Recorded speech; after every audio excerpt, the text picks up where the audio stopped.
ನಮಸ್ಕಾರ ವೀಕ್ಷಕರೇ, ಪ್ರಜಾಪ್ರಭುತ್ವ ಡಿಜಿಟಲ್ ಟಿವಿಗೆ ಸ್ವಾಗತ. ನಾನು ಲಲಿತಾ.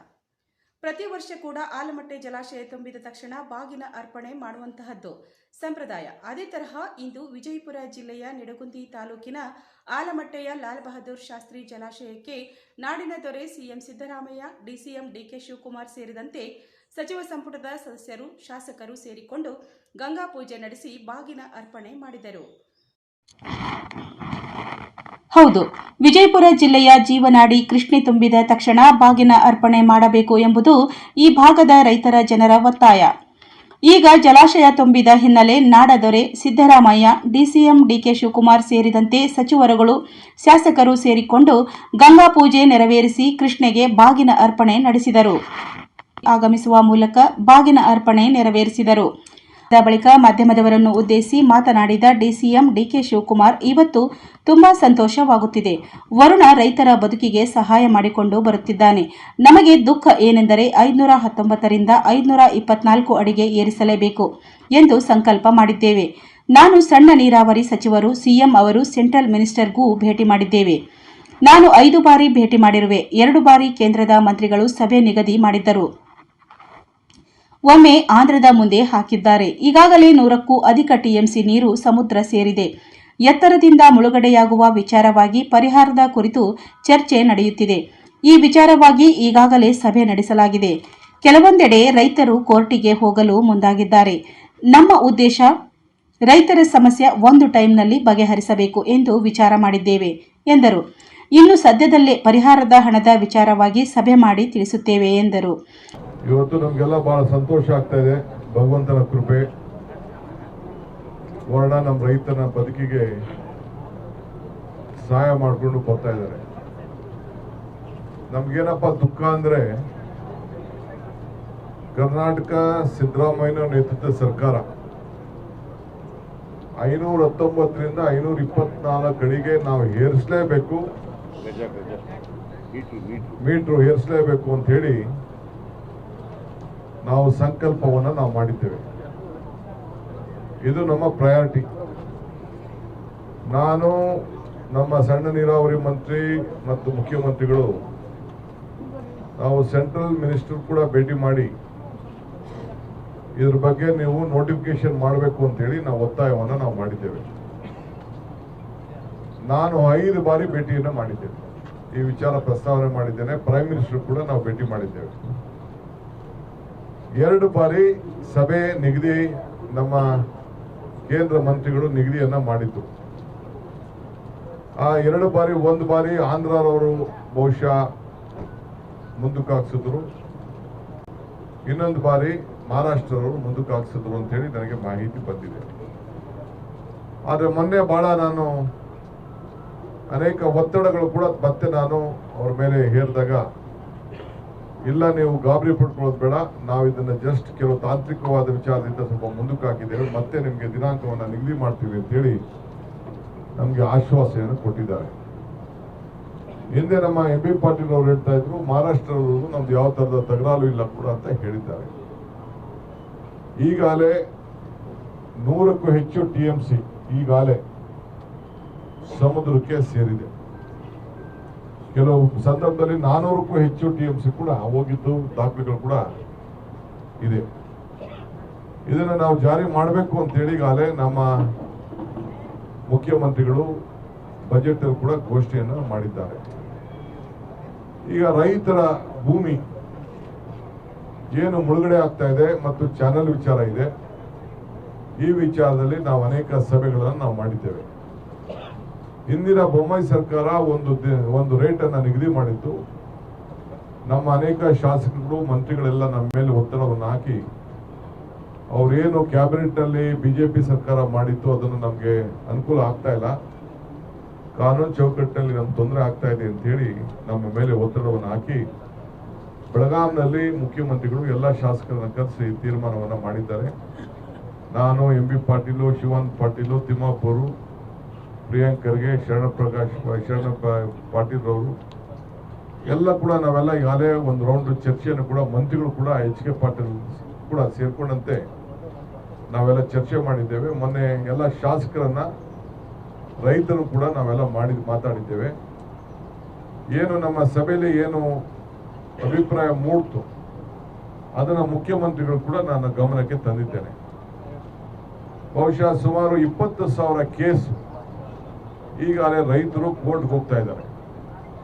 ಕೆಲವು ಲಾಯರ್ಗಳು ನಿಮ್ಮನ್ನೆಲ್ಲ ತಪ್ಪದಾರಿ ಎಳಲಿಕ್ಕೆ ಪ್ರಯತ್ನವನ್ನು ಮಾಡ್ತಾ ಇದ್ದಾರೆ. ಇದರಿಂದ ಯಾವುದಕ್ಕೂ ನಿಮಗೆ ಅನುಕೂಲ ಆಗುದಿಲ್ಲ ಅನ್ನೋದು ಕೂಡ ನಾನು ಈ ಸಂದರ್ಭದಲ್ಲಿ ಇಲ್ಲಿ ಕೂತ್ಕೊಂಡು ರೈತರ ಸಮುದಾಯಕ್ಕೆ ತಿಳಿಸ್ಲಿಕ್ಕೆ ನಾನು ಬಯಸ್ತಾ ಇದ್ದೇನೆ. ಚೀಫ್ ಮಿನಿಸ್ಟ್ರು ಮತ್ತು ಎಲ್ಲ ಮಂತ್ರಿಗಳ ನಮ್ಮ ಆಸೆ ಏನಪ್ಪಾ ಅಂತಂದ್ರೆ ನಿಮ್ಮೆಲ್ಲರೂ ಕೂಡ ಕನ್ಸೆಂಟ್ ಅಕ್ವಿಷನ್ ಅಲ್ಲಿ ನಿಮ್ಗೂ ಕೂಡ ಸ್ವಲ್ಪ ಸಹಾಯ ಮಾಡಬೇಕು, ಒನ್ ಟೈಮ್ ಆದಷ್ಟು ಇದನ್ನ ಬಗೆಹರಿಸಬೇಕು ಅಂತ ಹೇಳಿ. ಏಕೆಂದ್ರೆ ಯಾವತ್ತು ಬೇಕಾದ್ರೂ ಕೂಡ ನಾವು ಆಗ್ತಾ ಇರೋಂಥ ಒತ್ತಡದ ಮೇಲೆ ಕೇಂದ್ರ ಸರ್ಕಾರ ನಮಗೆ ನ್ಯಾಯವನ್ನು ಒದಗಿಸ್ಕೊಡ್ಲೇಬೇಕಾದಂಥ ಅನಿವಾರ್ಯತೆ ಇದೆ. ನಾಳೆನೇ ನೋಟಿಫಿಕೇಶನ್ ಮಾಡ್ಬೋದು, ಇದಕ್ಕೆ ಯಾವ ತಕರಾರು ಇಲ್ಲ. ನಮ್ಮ ಪಾಲು ನಮ್ಗೇನು ಸಿಗಬೇಕು ಅದು ಸಿಗ್ಲೇಬೇಕು. ಟೆಕ್ನಿಕಲ್ ಆಸ್ಪೆಕ್ಟ್ ಅಲ್ಲೂ ಕೂಡ ನಾವು ಈಗಾಗಲೇ ಲೀಗಲ್ಲು ಟೆಕ್ನಿಕಲ್ ಆಸ್ಪೆಕ್ಟ್ ಅಲ್ಲಿ ಈಗಾಗಲೇ ನಾವು ಚರ್ಚೆಯನ್ನು ನಾವು ಮಾಡಿದ್ದೇವೆ. ಸದ್ಯದಲ್ಲೇ ಇನ್ನೊಂದು 3-4 ದಿನದಲ್ಲೇ ನಾವು ಮೊನ್ನೆ ಕ್ಯಾಬಿನೆಟ್ ದಿನನೇ ಮಾಡನೆ ಕೆಲವು ಶಾಸಕರನ್ನೆಲ್ಲ ಅಲ್ಲೇ ಇರಿ ಅಂತ ಹೇಳಿದ್ದೆ. ನಾನು ಚೀಫ್ ಮಿನಿಸ್ಟರ್ ಹತ್ರ ಕೂತ್ಕೊಂಡು ಒಂದು ದಿನಾಂಕವನ್ನ ಇನ್ನೊಂದು 3-4 ಈ ವಾರದಲ್ಲೇ ಏನು ಕನ್ಸರ್ನ್ಡ್ ಅಕ್ವಿಷನ್ಗೆ ಒಂದು ನಿಗದಿಯಾದಂಥ ಬೆಲೆಯನ್ನ ನಾವು ಸದ್ಯದಲ್ಲಿ ನಾವು ಘೋಷಣೆ ಮಾಡ್ತೇವೆ. ಇದಕ್ಕೆ ನಾವು ಮುಂದಕ್ಕೆ ಹಣ ಕೂಡ ನಾವು ಇದನ್ನ ಒದಗಿಸಬೇಕಾಗ್ತದೆ. ಒಂದೇ ಸತಿ ಸ್ಟೆಪ್ ಬೈ ಸ್ಟೆಪ್ ಇದನ್ನ ಮತ್ತು ಯಶವಂತಗೌಡರು ಪಾಟೀಲ್ ಕೂಡ ಆ ಮೀಟಿಂಗ್ ಅಲ್ಲಿ ನಮ್ಮ ಕ್ಯಾನಲ್ ಅವ್ರಿಗೆ ಬೇಕಾದ್ರೆ ಲಿಬರಲ್ ಆಗಿ ನೀವೇನು ಬೇಕಾದ್ರೂ ತೀರ್ಮಾನ ಮಾಡಿ, ಯಾಕೆಂದ್ರೆ ನಮ್ಮ ಜಮೀನುಗಳು ಆ ಕಡೆ ಈ ಕಡೆ ಬೆನಿಫಿಟ್ ಆಗ್ತದೆ. ಮಿಕ್ಕಿದ್ದನ್ನ ಈ ಮುಳುಗಡೆ ಆಗೋದವ್ರಿಗೆ ಸ್ವಲ್ಪ ನೀವು ಉದಾರ ಮನಸ್ಸಿಂದ ಮಾಡಬೇಕು ಅನ್ನೋದು ಕೂಡ ಅವರೊಂದು ಅಭಿಪ್ರಾಯ ಕೂಡ ತಿಳಿಸಿದ್ರು. ಇದನ್ನ ನಮ್ಮ ನಮ್ಮ ಎಂ ಬಿ ಪಾಟೀಲ್ ಅವರು ಕೂಡ ಬೇರೆ ಬೇರೆ ಕಡೆ ಅನೇಕ ಸಲಹೆಗಳನ್ನು ಕೂಡ ಅವರ ಅನುಭವದಲ್ಲಿ ಕೂಡ ಅವರು ಕೂಡ ನನಗೆ ತಿಳಿಸಿದ್ದಾರೆ. ಶಿವಾನಂದ ಪಾಟೀಲ್ ಅವರು ಕೂಡ ತಿಳಿಸಿದ್ದಾರೆ. ನಮ್ಮ ಇವ್ರು ಬಿಡಿ ತಿಮ್ಮಾಪುರು ಅವರು ಸರ್ಕಾರ ಕೊಟ್ಬಿಟ್ಟು ರೈತ ಪರವಾಗಿ ನಿಂತ್ಕೊಂಡ್ಬಿಟ್ಟಿದ್ದಾರೆ ಜೋರಾಗಿ. ಸೊ ಅದಕ್ಕೆ ಈಗ ನಾವು ಇದನ್ನ ಏನಾದ್ರು ಮಾಡಿ ಸಹಾಯ ಮಾಡಬೇಕು ಅನ್ನೋದು ಮುಖ್ಯಮಂತ್ರಿಗಳು ನಾವು ಈ ಬರೋಕ್ಕಿಂತ ಮುಂಚಿತ ಕೂಡ ಈಗ ಚರ್ಚೆ ಮಾಡಿದ್ದೇವೆ. ಸೊ ರೈತರು ತಮ್ಗೆ ರಿಕ್ವೆಸ್ಟ್ ಮಾಡ್ಕೊಳ್ತೀನಿ, ನಮ್ಮ ರೈತರ ಮುಖಂಡಗಳಿಗೆ ಶಾಸಕರಿಗೆ ಜವಾಬ್ದಾರಿ ಏನಪ್ಪಾ ಅಂತಂದ್ರೆ ಇನ್ನು ಮುಂದಕ್ಕೆ ಯಾವುದು ಕೂಡ ಅಪೀಲ್ ಇರಬಾರ್ದು. ಒನ್ ಟೈಮ್ ಕನ್ಸೆಂಟ್ ಅಕ್ವಿಷನ್ ತಾವೆಲ್ಲ ಅನುಮತಿ ಕೊಡಬೇಕು. ಏನು ರಿಹಾಬಿಲಿಟೇಷನ್ ಇದೆ ಅದಕ್ಕೆ ಬೇರೆ ತೀರ್ಮಾನವನ್ನು ನಾವು ಮಾಡ್ತೇವೆ. ಈಗ ನಾನು ಅದ್ರ ಬಗ್ಗೆ ನಾನು ಮಾತಾಡೋಕೆ ಹೋಗುದಿಲ್ಲ. ಮುಂದಕ್ಕೆ ಈಗೇನು ಈಗೇನು 524 ಮೀಟರ್ಗೆ ಏನು ನೀರು ನಿಲ್ತದೆ ಅದಕ್ಕೆ ಸಂಬಂಧಪಟ್ಟಂತೆ ನಾವು ಒಂದು ದೊಡ್ಡ ಘೋಷಣೆಯನ್ನ ಮುಂದಿನ ವಾರ ನಾವು ಮಾಡೋರಿದ್ದೇವೆ. ಇವತ್ತು ನಮಗೇನು ನೀರು ಇವತ್ತು ಹೋಗ್ತಾ ಇದೆ, ಸಮುದ್ರಕ್ಕೆ ಹೋಗ್ತಾ ಇದೆ, ನಿಲ್ಲಿಸಿ ನಮ್ಮ ನೀರಾವರಿ ಜನರಿಗೆ ಅನುಕೂಲ ಮಾಡಿಕೊಡ್ಬೇಕು ಅನ್ನೋದು ನಮ್ಮ ಸರ್ಕಾರ. ಈ ಅವಧಿಯಲ್ಲೇ ಇದನ್ನ ಪೂರ್ಣ ಮಾಡಬೇಕು ಅನ್ನೋದು ನಮ್ಮ ಆಸೆ ಇದೆ. ನಮಗೆ ಟೆಕ್ನಿಕಲ್ ಆಗಿ ಲೀಗಲ್ ಆಗಿ ಹಿಂದೆ ಇಳಿಸಿದ್ದು ಕೂಡ ತಮಗೆಲ್ಲ ಗೊತ್ತಿದೆ. ಆದರೆ ಇದಕ್ಕೆ ನಾವು ಬಹಳ ಜಾಗೃತಿಯಿಂದ ನಾವು ಕೆಲಸ ಮಾಡಬೇಕು ಅಂತಿದ್ದೇವೆ. ಈ ಭಾಗದ 4 ಜಿಲ್ಲೆಯ ಜನ, ಗುಲ್ಬರ್ಗ ಇರ್ಬೋದು, ಯಾದಗಿರಿ ಇರ್ಬೋದು, ಬಿಜಾಪುರ ಇರ್ಬೋದು, ಬಾಗಲಕೋಟೆ ಇರ್ಬೋದು, ಎಲ್ಲರೂ ಕೂಡ ರೈತರು ಸಹಕಾರವನ್ನು ಮಾಡಬೇಕು. ಎಲ್ಲ ಪಕ್ಷದ ಶಾಸಕರು ಕೂಡ ಕರೆಸಿ ಅವರ ಅಭಿಪ್ರಾಯ ಕೂಡ ನಾವೆಲ್ಲ ಪಡ್ಕೊಂಡಿದ್ದೇವೆ. ಈ ವಿಚಾರವನ್ನು ತಮಗೆ ತಿಳಿಸ್ಲಿಕ್ಕೆ ನನಗೆ ಬಹಳ ಸಂತೋಷ ಆಗ್ತದೆ. ಮುಂದೆ ವಿಚಾರವನ್ನು ಗೌರವಾನ್ವಿತ ಮುಖ್ಯಮಂತ್ರಿಗಳು ತಮ್ಮನ್ನ ಚರ್ಚೆ ಮಾಡ್ತಾರೆ. ತಾವೇನಾದ್ರು ಪ್ರಶ್ನೆಗಳಿದ್ರು ಕೂಡ ಅವ್ರು ಮಾತಾಡೋದ ಮೇಲೆ ತಾವು ಒಂದು 2-3 ಜನಕ್ಕೆ ಅವಕಾಶವನ್ನು ನಾವು ಕೊಡ್ತೇವೆ. ಇದೇ ಸಂದರ್ಭದಲ್ಲಿ ಮಾತನಾಡಿದ ಸಿಎಂ, ರಾಜ್ಯದಲ್ಲಿ ಹಾಗೂ ಮಹಾರಾಷ್ಟ್ರದಲ್ಲಿ ಒಳ್ಳೆಯ ಮಳೆಯಾದ ಕಾರಣ ಜಲಾಶಯಗಳು ಭರ್ತಿಯಾಗಿವೆ. ಜಲಾಶಯಗಳು ಭರ್ತಿಯಾದ ಕಾರಣ ರಾಜ್ಯದ ರೈತರು ಖುಷಿಯಾಗಿದ್ದಾರೆ. ನಾವು ಕೂಡ ರೈತರು ಖುಷಿಯಾಗಿದ್ದರೆ ನಾವು ಇರುತ್ತೇವೆ. ರೈತ ಮುಖಂಡರೊಂದಿಗೆ ನಾವು ಸಭೆ ಮಾಡಿದ್ದೇವೆ. ಒಮ್ಮೆಲೆ ಪರಿಹಾರ ಕೊಡಲು ಒಪ್ಪಿಕೊಂಡಿದ್ದೇವೆ. 1 ವಾರದಲ್ಲಿ ದರ ನಿಗದಿ ನಾವು ಮಾಡುತ್ತೇವೆ. ಈ ವಿಚಾರವಾಗಿ ಯಾರೂ ಕೋರ್ಟಿಗೆ ಹೋಗಬಾರದು. ರೈತರಿಗೆ ಅನುಕೂಲವಾಗುವ ಕೆಲಸ ನಾವು ಮಾಡುತ್ತೇವೆ ಎಂದು ಸಿದ್ದರಾಮಯ್ಯ ಹೇಳಿದರು. ರೈತರು ಕೂಡ ಒಪ್ಕೊಳ್ತಾರೆ ಅಂತಕ್ಕಂಥದ್ದು ನನ್ನ ಭಾವನೆ. ಒಂದು ಮನವಿ ಏನಪ್ಪಾ ಅಂತಂದ್ರೆ ರೈತರಲ್ಲಿ ದಯಮಾಡಿ ಯಾರು ಕೂಡ ಕೋರ್ಟ್ಗೆ ಹೋಗಬಾರದು, ಪರಿಹಾರ ಕೊಡಿ ಅಂತೇಳಿ ಕೋರ್ಟ್ಗೆ ಹೋಗ್ತಕ್ಕಂಥದ್ದು. ಯಾಕಂದ್ರೆ ಈಗಾಗಲೇ ಹೇಳಿದ್ರಲ್ಲ, ಸುಮಾರು 20,000 ಜನ ಕೋರ್ಟ್ಗಳಿಗೆ ಹೋಗಿದ್ದಾರೆ. ಕೋರ್ಟ್ಗೆ ಹೋಗೋದ್ರಿಂದ ವಿಳಂಬ ಆಗ್ತದೆ, ಅಲ್ಲಿ ಎಲ್ಲ ಕೂಡ ಇತ್ಯರ್ಥ ಆಗೋದಿಲ್ಲ. ಇದು ಕನ್ಸೆಂಟ್ ಅವಾರ್ಡ್ ಆಗಿರೋದ್ರಿಂದ ಎಲ್ಲರೂ ಕೂಡ ಎಲ್ಲರೂ ಕೂಡ ಒಪ್ಪಂದದ ಮೇಲೆ ಆಗ್ತಕ್ಕಂಥದ್ದು. ರೈತರು ಮತ್ತು ಸರ್ಕಾರ ಎಲ್ಲರೂ ಕೂಡ ಒಪ್ಕೊಂಡು ಮಾಡ್ತಕ್ಕಂಥದ್ದು. ಅದರಿಂದ ಮುಂದಿನ ವಾರದೊಳಗಡೆ ಇದನ್ನು ಇತ್ಯರ್ಥ ಮಾಡ್ತಕ್ಕಂಥ ಕೆಲಸವನ್ನು ಮಾಡುತ್ತೇವೆ ಅಂತಕ್ಕಂಥದ್ದು. ಅದರಿಂದ ಏನಾಗಿದೆ, 3ನೇ ಹಂತ 519 ಮೀಟ್ರು 559.6, ಆಮೇಲೆ 524.25 ಇಷ್ಟು ಮೀಟ್ರ್ ಎತ್ತರಿಸಬೇಕಾಗುತ್ತೆ. ಇದು ಎತ್ತರಿಸೋದ್ರಿಂದ ನಮಗೆ 130 TMC ನೀರನ್ನು ಅಲಾಟ್ ಮಾಡಿದ್ದಾರೆ. ಅದನ್ನು ಉಪಯೋಗ ಮಾಡ್ಕೊಳ್ಳಿಕ್ಕೆ ಅನುಕೂಲ ಆಗ್ತದೆ. ಇಲ್ಲಿವರೆಗೆ ನಾವು 173 TMC ನೀರನ್ನು ಉಪಯೋಗಿಸ್ಬೇಕಾಗುತ್ತದೆ. ಮತ್ತು 6.6 ಲಕ್ಷ ಹೆಕ್ಟೇರ್ ಪ್ರದೇಶಕ್ಕೆ ನೀರನ್ನು ಕೊಡ್ತಕ್ಕಂಥ ಕೆಲಸ ಆಗಿದೆ.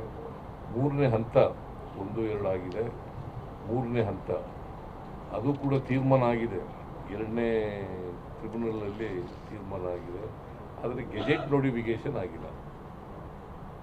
ಗೆಜೆಟ್ ನೋಟಿಫಿಕೇಷನ್ ಆದರೆ ಬೇರೆ ಕೆಲಸಗಳಾಗಲಿಕ್ಕೆ ಅನುಕೂಲ ಆಗ್ತದೆ. ನೀರಾವರಿ ಕೆಲಸಗಳಾಗಲಿಕ್ಕೆ ಮತ್ತು ಡ್ಯಾಮ್ ಎತ್ತರಿಸಲಿಕ್ಕೆ ಅನುಕೂಲ ಆಗ್ತದೆ. ಸೊ ಅದನ್ನು ಮಾಡ್ತಕ್ಕಂಥ ನಾನು ಕೂಡ 3 ಸಾರಿ ಭೇಟಿ ಮಾಡಿದ್ದೀನಿ. ಡಿ ಕೆ ಶಿವಕುಮಾರ್ 5 ಸಾರಿ ಭೇಟಿ ಮಾಡಿದರೆ, ನಾನು 3 ಸಾರಿ ಭೇಟಿ ಮಾಡಿದ್ದೀನಿ. ಒಂದು ಸಾರಿ ಪ್ರಧಾನಮಂತ್ರಿಗಳನ್ನು ಕೂಡ ಭೇಟಿ ಮಾಡಿ ಈ ವಿಚಾರನೆಲ್ಲ ಪ್ರಸ್ತಾಪ ಮಾಡಿದ್ದೀನಿ. ಒಟ್ಟಾರೆಯಾಗಿ ನಮಗೆ ನೀರಾವರಿ ನಮ್ಮ ಆದ್ಯತಾ ವಲಯ. ರೈತರಿಗೆ ಅನುಕೂಲ ಆಗಬೇಕು, ರೈತರ ಜಮೀನುಗಳಿಗೆ ನೀರು ಸಿಗಬೇಕು, ರೈತರ ಉತ್ಪನ್ನಗಳು ಜಾಸ್ತಿ ಆಗಬೇಕು, ರೈತರ ಬದುಕು ಹಸನಾಗಬೇಕು ಅಂತಕ್ಕಂಥದ್ದು ನಮ್ಮ ಉದ್ದೇಶ. ಈ ದಿಕ್ಕಿನಲ್ಲಿ ನಾವೆಲ್ಲ ಪ್ರಯತ್ನ ಮಾಡ್ತಾ ಇದ್ದೀವಿ.